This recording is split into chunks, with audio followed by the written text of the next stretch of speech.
Happy Saturday. We are having our book chat with Safiya Sinclair.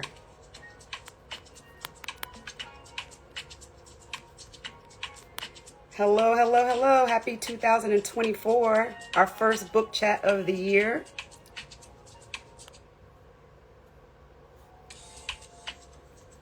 How are you all doing? Can you guys let me know? I have a fan on for my personal summer, so I want to make sure you can't hear the roaring of the fan in the background.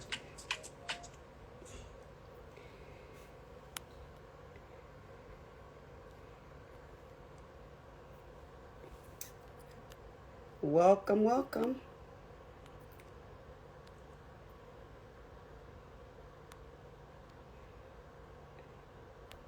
Okay, there we go.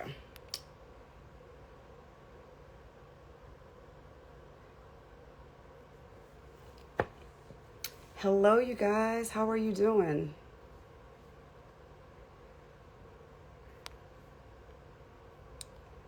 So we're going to wait for Safiya to join us, but while we're waiting for her, I'll give a little bit. Oh, thank you, Emily. I appreciate it. While we're waiting for her, I'll let you know that today's book chat is about how to say Babylon, and I hope you all read the book. It is absolutely amazing. I've never read a memoir like this before.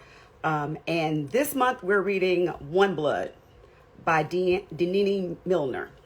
And it's a perfect book for any time, but specifically for Black History Month. It's a great book. So, yes, I know. Yes, you guys are right. This book is so good. If you have any questions, you can drop them in the question box below. She's definitely a 5-star. And what I need to do now is go back and read her poetry book, Cannibal. I need to go back and read that. So definitely. Oh, there she is. I'm so excited for this conversation. Let's see if she requests to join.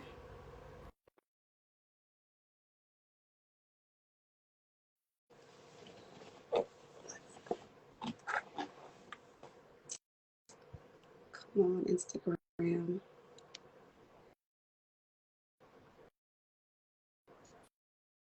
Okay, we're just waiting for her to join us. Hey, Bo Books. Yes, Circle of Friends Book Club on your favorites for 2023. I totally get that for sure. I sent you an invite, Safiya. Let me know if you got it or not. Or maybe you can request. It's not letting.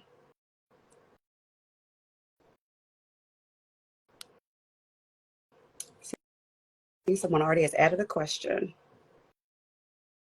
It's not letting us link up. I wonder why. It says that you're unable to join. Hmm.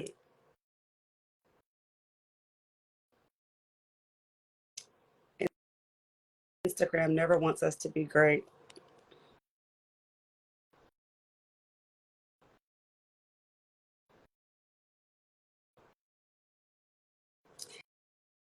Maybe go out and come back in and make sure that your app is updated, because sometimes it doesn't let you. I don't know why it won't let you join.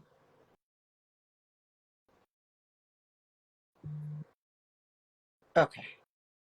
Let's do it again.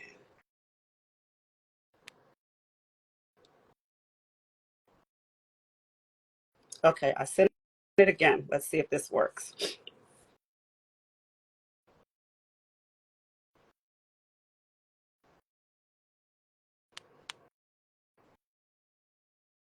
It still says unable to join. I don't know what's going on. Maybe you can request on your end to me. Having a little bit of technical difficulties, but we're going to make this happen.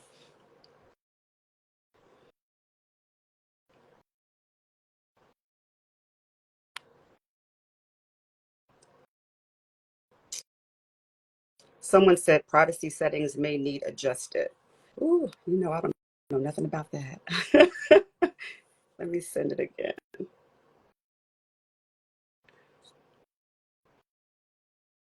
Sophia, it may work if you send it to me from your end. Request to join the live.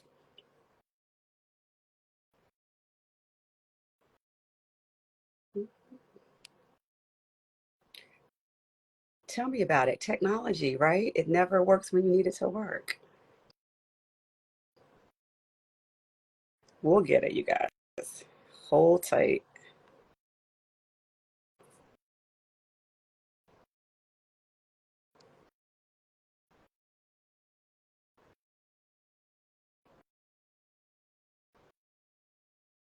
In the meantime, oh, there we go. Okay. There we go. How Hi. are you? I'm all right. Good. I You don't look know. amazing. Okay, thank You you. So do you. you do.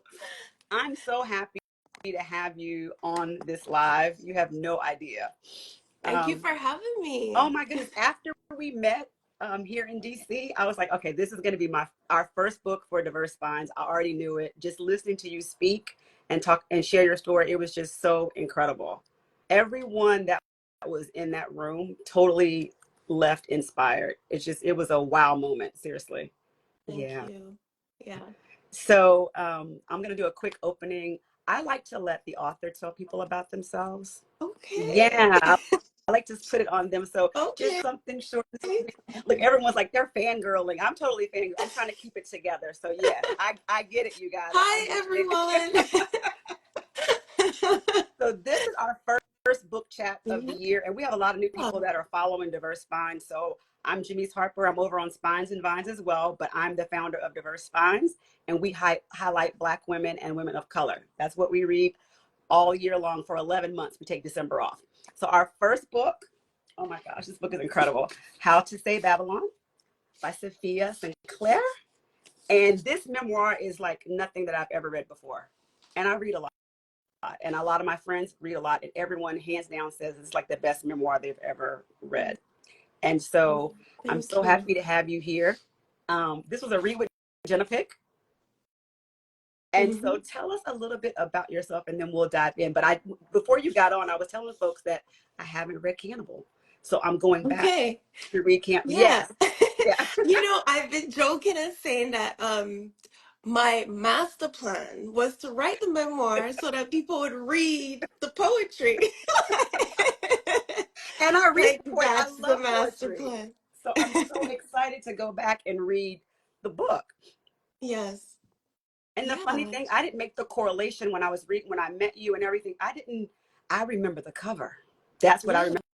remember of Cannibal. Yeah. And then I'm like, oh my gosh, it's the same person. So yes. Yeah. I mean, I also kind of feel like both books are a primer for each other. Like How to Say Babylon is a primer for how to read Hmm. Cannibal and vice Yes. versa. That they're in dialogue with each other for sure. Yeah. So tell us a little bit about yourself. 'Cause I know you're born in Montego Yes, Bay. Yeah. born and Yeah. raised in Montego Bay, Jamaica. Um, yeah, I'm a poet. For those of you who've read the book, you know I've been a poet since I was 16. I was walking around telling people I am a poet because I've been published since then.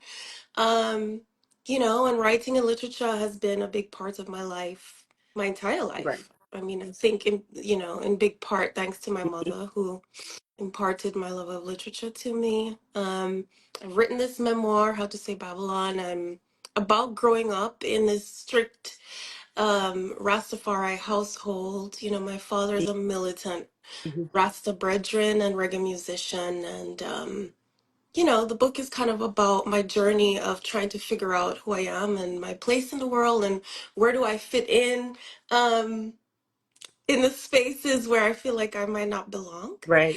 Um, and how I eventually kind of decided that Rastafari was not a space for me or for Mhm. the woman I wanted to be, and eventually my rebellion. Right. Yes. So I you talk about you wrote Cannibal and then you wrote the memoir, but why did you want to tell this? Like, what made you want to tell this story now? I feel like you all are reading it now, but it's a story I've been thinking about. telling for more than 10 years. Hmm. And the first time I began to think about telling the story was 10 or 11 years ago when I first got to um, my MFA program in Charlottesville, in Virginia. And it was the first time that I left home in a way that felt truly final, in Mm. a way that I felt like I didn't know if I could ever return because of how I'd left, this really like harrowing, violent way. Hmm. And I began to think about um, writing the story and telling the story. Uh, Hi, Dad. Your dad's here? Oh, Yes. wow. That's awesome. Telling the story of about Rastafari and kind of wanting to expand some of the narratives. Hi, Ife, my sister is Oh my also goodness. here. Oh my It's a gosh. family affair. Oh, This I'm is getting nervous now. I'm getting really nervous. No, but sort of expanding a lot of the narratives that people have about Jamaica and hmm Jamaican history and how it intertwines with Rastafari culture, and Rastafari history, and what it's like to grow up as a young woman inside of the space. I feel like a lot of people have this idea of Rastafari as the right. thing that defines Jamaican culture, but a lot of people don't know that the Rastafari community has been historically persecuted Hmm. in Jamaica, and that was something I knew. Oh, love you too, Dad. This is so This sweet. is so crazy. This is not what I It's expected. gonna make me um, tear up, and I'm trying to stay composed. and the Rastafari community has been historically persecuted Hmm. in Jamaica. And it was something that I knew I wanted to write about because no one had ever really written about it before, and nobody knew what it was like for Rastafari growing up in Jamaica. And then the other side of that is I knew that when most people think about Rastafari, in their minds they have a vision of a man. They think of the brethren. They Hmm. have a male idea of Rastafari, and I think most people don't know what it's like for young women growing up Right. inside of Rastafari. And so, that was part of my motivation, a large part of it, for writing the book and telling my family's story and paying tribute to them on the page, Yes. particularly my siblings and my mother, and giving a view of Jamaican womanhood up close, what it's like to live in a tourist Yes. town, a place that exists as someone else's idea of paradise. And so these were some of the like I gave myself a big task, right? These were some Yes. of the things that I wanted to touch on in writing the book. And you talk about it like you said, being a tourist, place. Because I think personally myself, I've been to Jamaica over 10 times, at least 12. It was a family vacation for my kids and my sister and her kids, for back to school for our kids. So we were always in Jamaica. But I will tell you that after I've read this book, I knew history, but I didn't know the Rastafarian history at all. And so it was really, I like the fact that you really dove into the history. Can you talk a little bit about the research? Because I know you said a lot of it was oral, but you Yeah.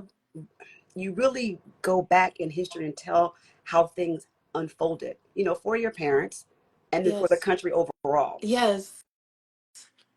Um, yeah, the research for this was quite unique because there isn't a lot written down about Rastafari history, Hmm.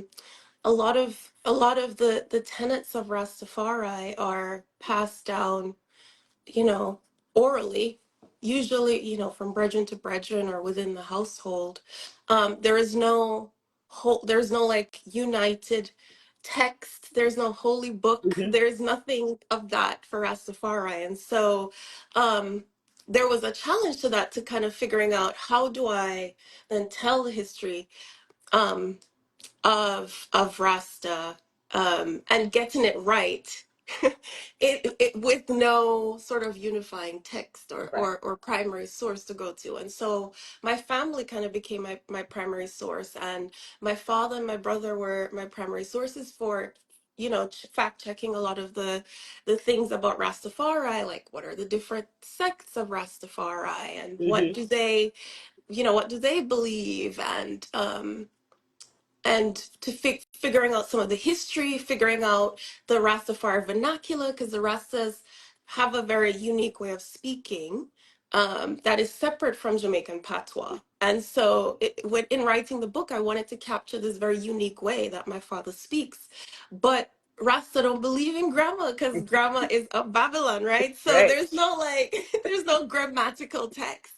And so I would be texting my father and my brother, like, well, how would you spell this? Like, if you had to write it down, how would you say, I man or I and I? What is your understanding of what it means to you? And figuring out some of these things. And then there's an early chapter where I write about Haile Selassie's visit to Jamaica. Yes.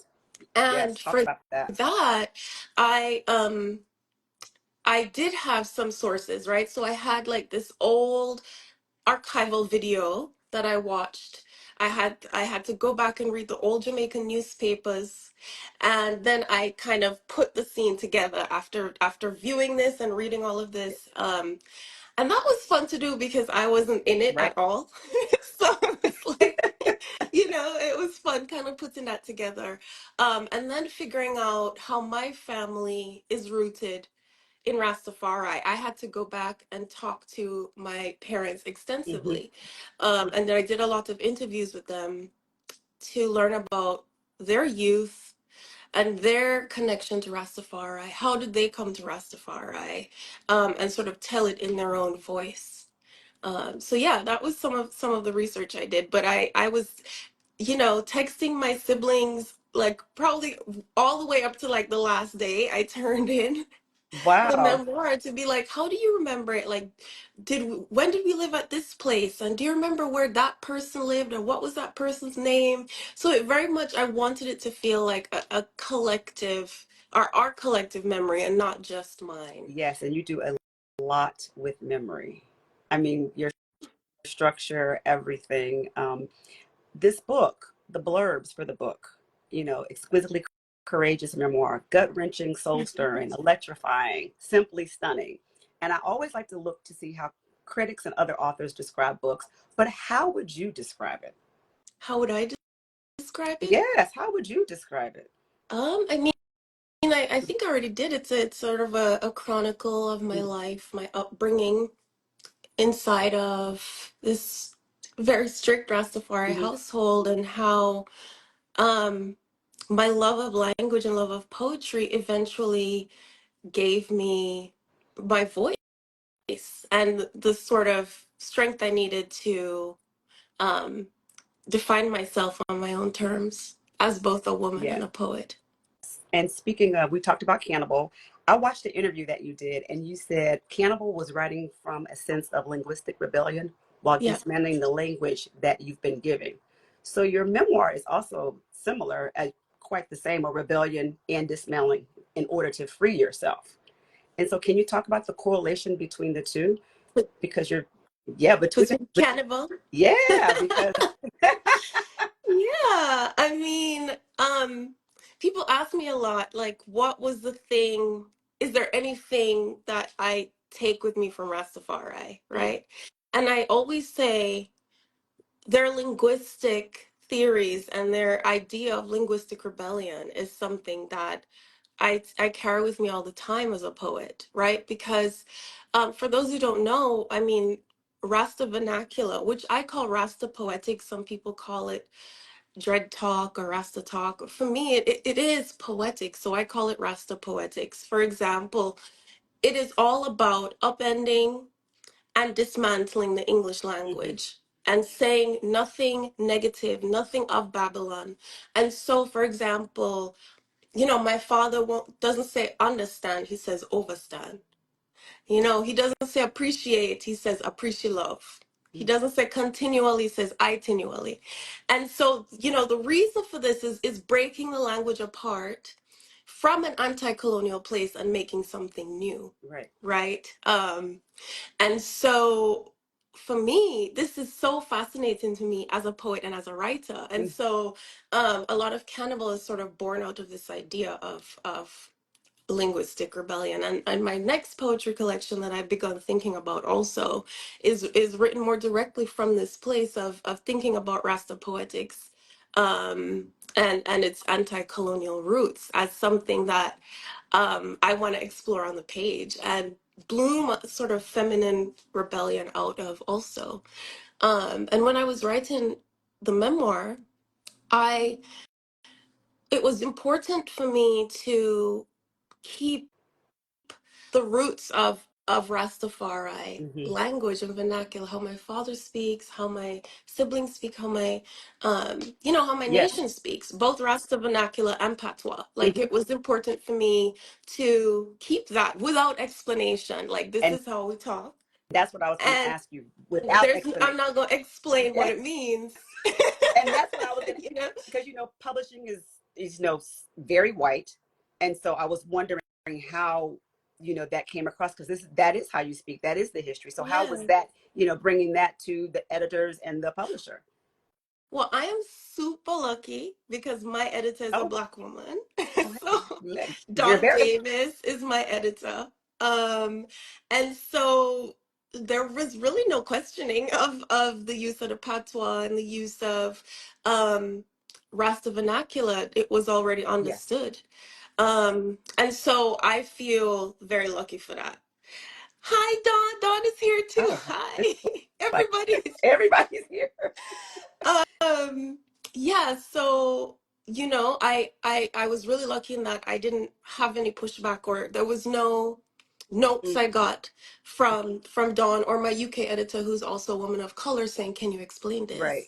this?" Like they already kind of understand this idea of both a double consciousness and of code Mm, switching, and the way you talk to your family is different, and when you yeah. step out the door. Yes. Yeah. That's, So, I that was good. that's very good. Can we talk a little bit about the cover, because it is so outstanding? How did they get to this? Did you have any input whatsoever on this? I love this cover. And I know there's another one with your picture on the front, but I absolutely love this cover. It speaks volumes. Thank you. It's so funny because I wish Dawn could tell the story of how we got to this cover. Did I have input? Absolutely. Yes, I did. Okay. A lot. A lot. I kind of, kind of, I don't know. I'm very specific and Mhm. particular about design and how things look and what they're representing. And I spent a long time with this cover. I also don't I'm not someone who gives gut reactions. So usually they'd be like, "Okay, can you tell us what you think in like a week?" And I was like, "No, like I need to sit with it, I need to live with it." Um and so, I got this cover and like a whole bunch of other covers, and you know, I immediately I loved that it was striking. It had the Jamaican Mhm. colors, that it had this sort of gesture toward um, a sort of Yeah. reclamation of self, a severing, but a severing that is a reclamation of a self, that there is power in it.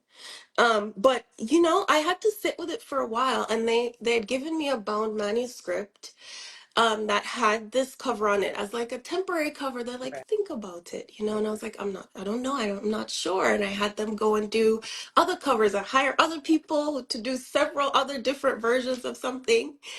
But in the meantime, when that was happening, I had this bone manuscript with me, and I was traveling all over the world while I was doing my edits and revisions. And I remember I'd spent a week in Jamaica, and I had the book with me as I was like penciling in my revisions and stuff. And I just remember seeing all the people just looking like, "What's that?" Someone stopped me and said, "What's that? What is this you're holding? What's the book? Where can I get it?" And so it was Oh, seeing wow. how my own people, Jamaican people, were drawn to the cover, that I was like, okay, I think there's energy here. There's something here that speaks to me and speaks to Jamaican people. And that was the sign that I Yeah. needed to be like, I think this is the one. And so after 3 months of them like hiring new designers and showing me different covers. I came back and I was like, I think this cover is the one, which was like the first batch First they one. give it. Dawn says, I don't know if you saw it. She said, "Input galore" is what Yes, she said. yes. Was the title always How to Say Babylon? Yes. From the time it was just a manuscript of 5 chapters, and went out to editors, to the auction, to the book being bought, it was How to Say Babylon. Yeah. There was a moment where there was like a few people who were like, are you sure it's the title? Like, should it be how to leave Babylon, or how to? I was like, no. I love that. You're like, no. No. No is a sentence. I felt pretty strongly, like, I think, and I'd written down like different variations. Like, I knew Babylon had to be in the title, and this idea of like learning what Babylon means in different ways and different moments in my life. And you know, I came to the title and I was like, no, I think this is it. All these different versions of it never really uh, you know, weren't as strong to me as this one.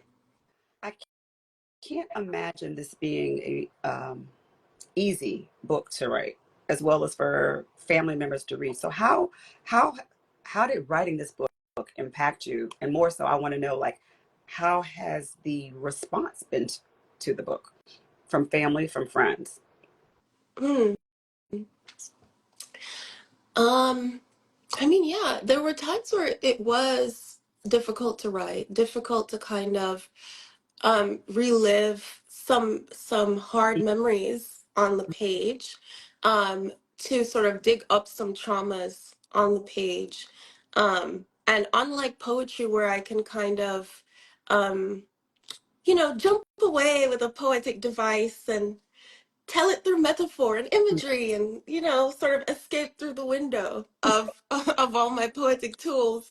In the memoir, I had to stay there. I had to write a scene. I Mm-hmm. had to remember the dialogue and what did his face look like, or what were my thoughts, what were my feelings. Mm-hmm. I really wanted to imbue the book and the scenes with as much truth of the memory as I could. I wanted you to feel skin close to um, how I was feeling and how I was seeing the world at that particular time. And so there was no escape, right? I had to really sit there. And then, of course, you have to read the manuscript like 100 Right, times right.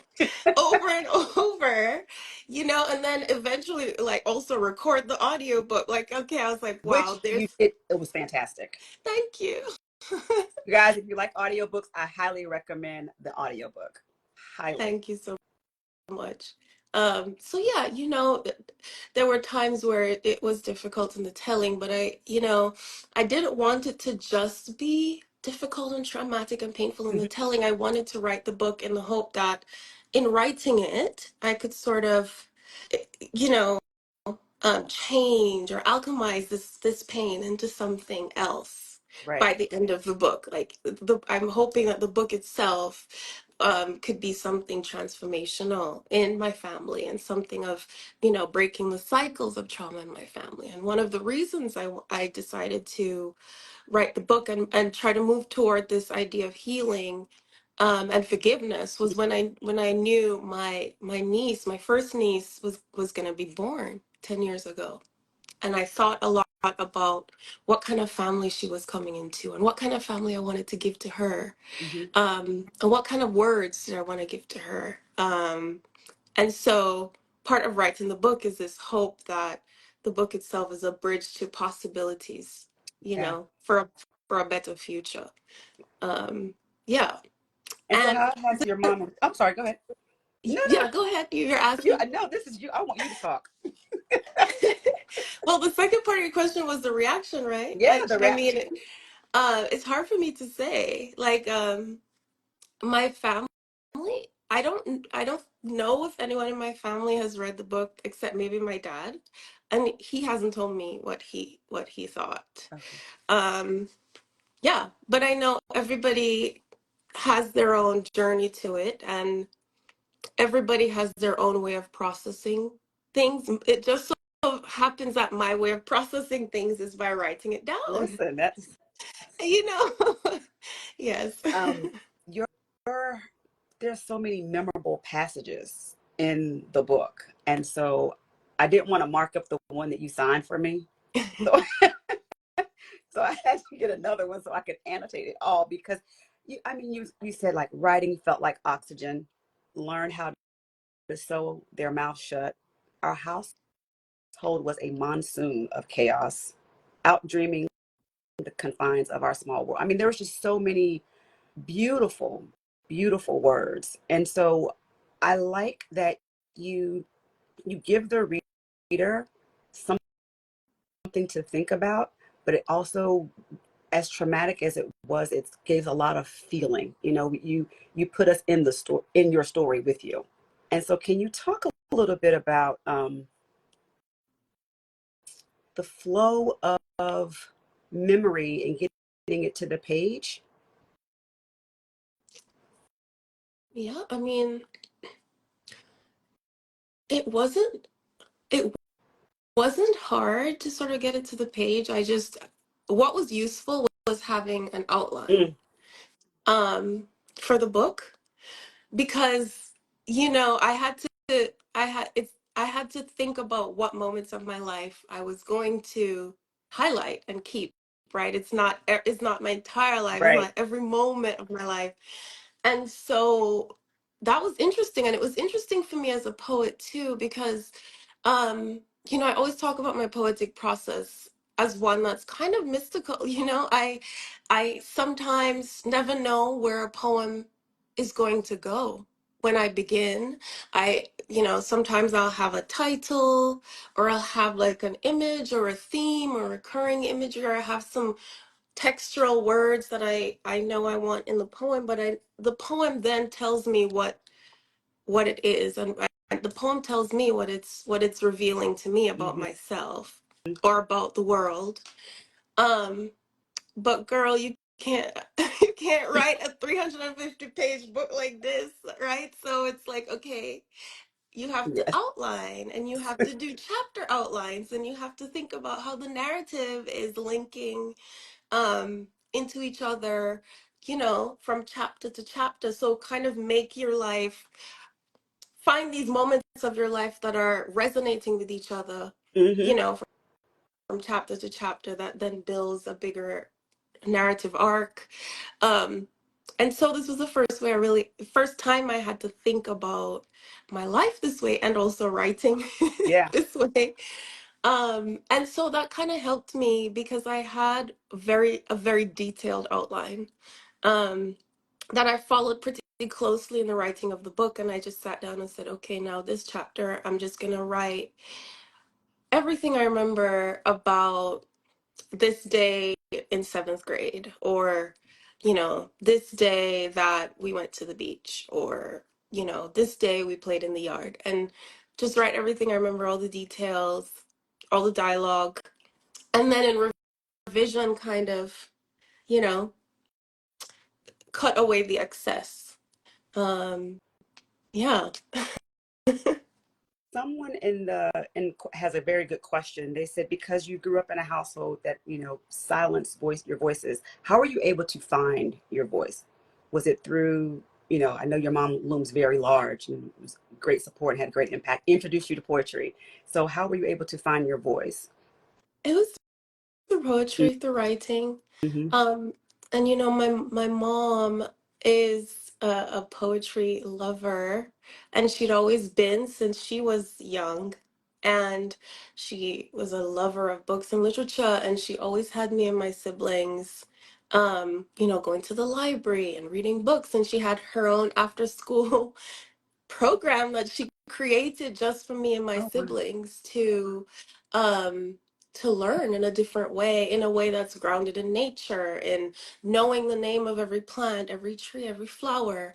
Of She had us writing our own songs and memorizing poems and reciting poems. And so looking back on it now, like, it was an amazing education. Yeah. that my mother gave me outside of school, but it also, she was giving me all the particular tools I needed for the poet in me to come Mm, alive.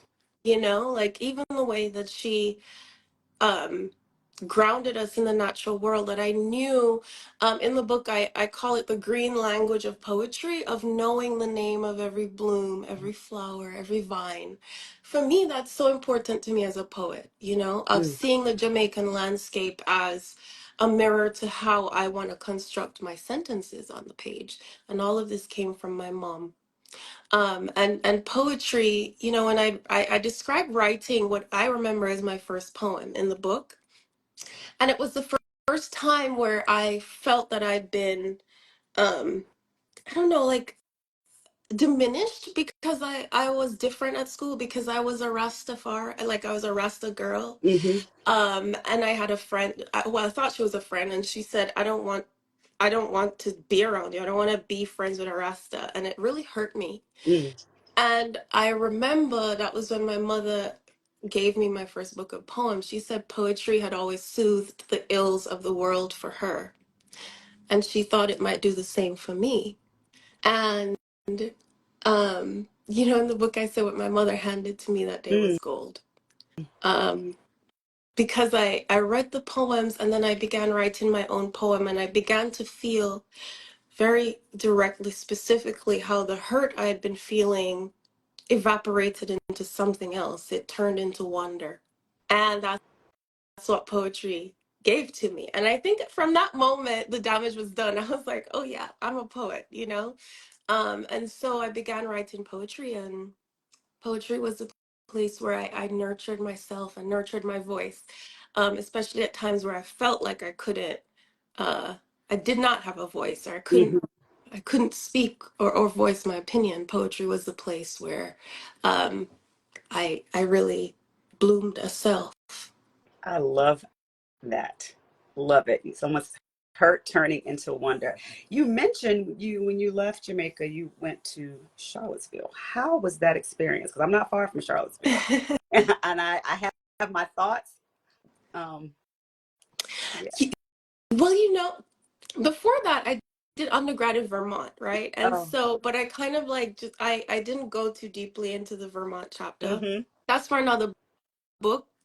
I went to Bennington, girl, which in Vermont, which was like the coldest place I'd ever been in my life, the whitest So place I I was at the ever been coldest in in my my life. life. You know, more to come on Yes. that. Okay. Good. But I left, and I went to study poetry in Charlottesville. And when I didn't know what to expect when I got there, except Rita Dove was gonna be there. You know, she was the one who called me Yes. when I was in Jamaica and said, I'd love for you to come and study with us. And I was like, what? That's a. And so I got there in my mind, you know, this is the South, but I didn't know Mm, what to expect. And then I got there and the white people said, this is not the South. And I was like, it's not?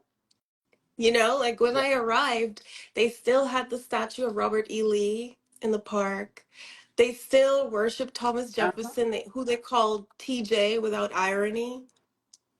I was the only Black poet in the program aside from Rita Dove. Many days I didn't see any other Black people in Charlottesville. I mean, it was this very strange place to be, especially in the midst of this sort of um, very hard familial breaking. I was very much estranged at this time from my father and my brother. And so I was dealing with this all these different senses of Yes. exile, and I what I call exile in the book, feeling that I couldn't return home. There was no home to return to, but also being in this place that was very much just foreign to me, and like also feeling alien Mm-hmm. there, you know? And that's when I began writing Cannibal, the poetry collection, and also thinking about writing the memoir. Um, but for the memoir, I think that the wound was too fresh, you know. And my professor there, my other professor, a wonderful poet named Gregory Orr, he said to me, because he'd also written a memoir. He said, you know, I think you need to write this memoir from a place of safety. And I don't think you have that yet. Mm, And that was probably the best advice. I needed to hear that, you know? right. Yeah. So you leave Jamaica. How was it returning to Jamaica the first time after you left? I returned because my niece was born. Mm, And I knew there was no version of this world I would live in without knowing my niece. And in order to know her, I had to mend hmm things with my father and with my brother. And that's what I did for her because I didn't want her to be born in a family that was splintered in so many different ways. And I wanted her to know love. I wanted her to know possibility. I wanted her to know a future that was different from the sort of fire and strife that I had lived through. hmm And so I returned for her so I could hold her and speak my love into her ear. Oh my gosh. Okay. Don't try to make, you're making me like tear up. First your dad and your sister in here, and it's like, oh my goodness. Um, and it's hard to talk with your dad in here. Like to, I'm sure it's harder for you, but it's kind of like, oh my gosh, there's so much I want to ask. I'm like, but your dad's here. Um, while reading this book, your words are so beautiful. I will you ever write fiction? Because I can only imagine the wonderful historical fiction book that will come from you. Look, we putting it into the air. Thank you. Thank you so much. Yes, I have a novel that's already under contract with SNS, with Dawn. Yeah, that I will be working on. Yeah. Okay, you guys heard that here. Yeah, We're gonna get a novel. yes. And it's, you know, it's a novel that's told over 600 years of Jamaican history. Um, Starting with the arrival of Columbus and the decimation of the native Taino people in Jamaica and ending in the near distant future with the oncoming climate apocalypse, which, you know, affects um, seasides and sea villages like Mhm. my own in Montego Bay, and people like Jamaican citizens will be the first climate refugees in the next 50 years. And so for me, it's important that everything I write now, everything I write next, is concerned with, you know, my people, my island, my sea. Yeah. So everyone's going off in the comments. They're saying we're gonna pre-order now, even if it's in draft. Pre-order for my brain, like, yeah, thank you. So um, I wanted to touch a little bit on because I'm going to like talking about Charlottesville, but then going back to the colonialism of Jamaica and then really the gentrification, like the whole hotel industry taking over the island, right? And so can you talk a little bit about that? Because I've seen through my travels how it's changed a Yeah, lot. yeah. And it's something too that a lot of people don't know, because you know when I got to the US, I would get every sort of racist or microaggressive question you could like you could imagine, like, do you all live in hammocks in the coconut trees, and do you like you know are you related to Bob Oh, Marley, and do you all just stay at the beach all day? And it's like, actually, most of Jamaica is a lush mountainous fertile land, right? And then our coasts and our beaches are owned, they're privatized. So our government has mm, privatized our beaches. So they're owned by foreign hoteliers, right? So this means most Jamaican people cannot go to the beach without paying a fee. And so, you know, this is something that I wanted to touch on in the book as well, where it's like, growing up by the seaside in the seaside village where my mother's family is from, that you could trace the history of the hotels springing up on either side of us, putting us in the shadow of um, this sort of tourist project, and feeling a stranger in your own house, being barred from going to places that are, you know, your own Yeah. nation. You can't go. And a lot of these hotels, like Jamaican locals can't go there unless they go through the gate as the maids, as the bartenders, as the musicians, you know, like my father. Um, and so this is a reality of living and growing up in Jamaica, Mhm. right? It's in some sense this is a new colonization of our hotels and our beaches and our beauty. Um, they don't belong to us. Right. And that's it's just it's very sad. Yeah. It is. It's very sad. Um, I saw a lot of that too through COVID. A lot of people going to Jamaica to purchase land and to purchase property, you know, during that time. Um, so you told us what's coming. Well, next we have poetry, and then we're going to have historical fiction. Um, how soon is the poetry collection? If you can share, do we know? We Don't know. don't know. Okay. So Like okay, you guys are in a holding poems pattern. are different. The poems, Yeah. you know, the muse has to touch my head when she feel like touching my head for the poems, you know? And before we close out, this has been such a great conversation. I thank you. I love your spirit. I love your energy. Um, Thank you for having yeah. me. What are you reading? What am I Yeah. reading? Um, I just started reading this wonderful novel called Code Noir by my Caribbean sister, Canisia Lubrin. Mm-hmm.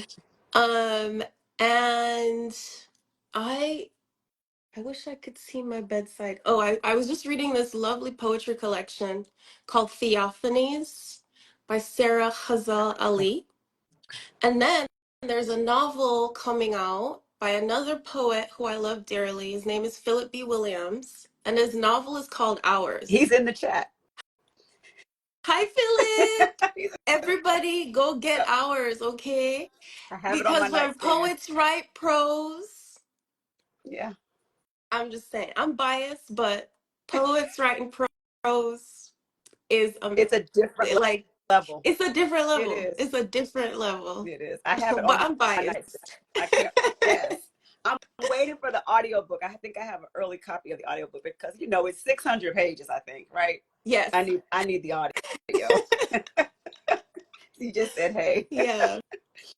Um a lot of people want to know, I don't know if you want to answer. I've seen it a couple times in the chat asking about where your siblings landed and have you connected to any people or that you've talked about in the book, reconnected with any people that you talked about. Well, they have tried to reconnect with me. Oh, I bet they have. A lot of those people. I bet they have. Girl, one of my white classmates wrote me a message the other day like, "Hey, loved reading the book. I was so sad to hear you felt so out of place in high school." I was like, "Girl, what? Like, can you really?" But I'd love to like meet up. And I was like, no. Um, my siblings are amazing. I'm always so excited to talk about them. Like they are geniuses in my eyes. You know, my brother teaches law in Montego Bay. My sister Ife is a counseling psychologist at Carnegie Mellon. And my sister Shari she's like a computer engineer in Canada. She's like I mean, all amazing. of Yeah. you all are amazing. Yeah. And I'm sure, I think they're all I mean, incredibly include amazing. yourself, include yourself. I just write the poems and the things. But you know, when they talk about what they're doing, I'm like, you know, like, okay, wow, this is next level. Yeah. Like Philip just said, family brilliance, totally. Yes. And I'm so glad someone asked about the people in your past because I'm sure they are reaching out now. So many have come out the woodwork. Some like, oh, I remember you from. I'm like, I don't remember you. or or how is Aoife doing? None of your business. Right. it's been interesting. But ultimately, I think, also good responses, especially from people in Jamaica, which is all I Yes. can ask for. It is. And I think too, it's just writing the memoir and then having people come back and say they didn't know that you felt that way. It's kind of like, well, how else was I supposed to Right.